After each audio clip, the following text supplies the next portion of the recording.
Assessment of students learning in Mulyavardhan. In this video, we will look at how student assessment should be done under Mulyavardhan.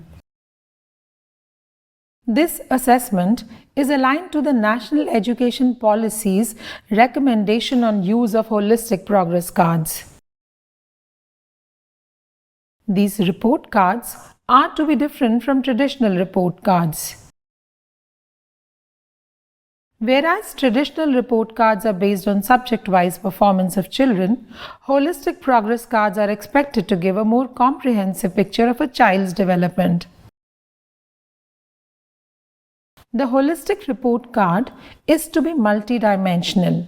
That is, it is to include assessments done by teachers as well as assessments by parents and even the students themselves.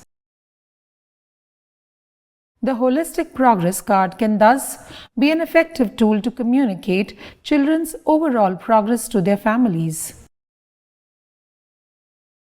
Data from the report cards can be used to analyze learning achievements on a large scale.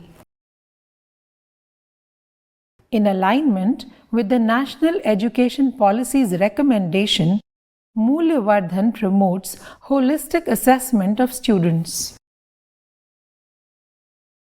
The assessment is centered around 8 main competencies, each reflecting an aspect of a child's socio-emotional and ethical development.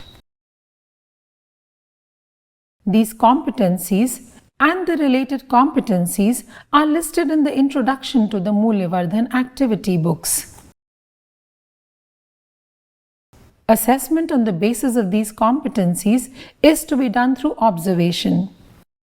Teachers are expected to note children's behavior in and outside the classroom through the year. Students are also to evaluate themselves through age-appropriate tools provided in the Mulyavardhan books. From grade 5 onwards, students have to evaluate their peers. While recording observations and making assessments, teachers should keep a few important points in mind. In primary school, children's development is at a rapid pace. Hence, there could be a big difference in the kind of behavior they demonstrate at the beginning of the academic year and their behavior towards the end of the academic year. Secondly, children in primary school may not show some competency due to external reasons.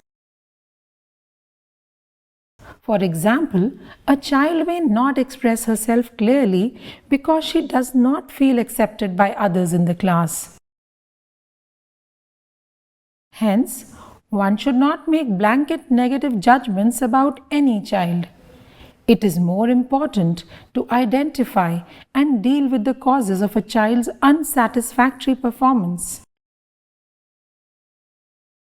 Based on your observations, we strongly urge you to write a note about each child at the end of the assessment activities given in the Mulyavardhan books.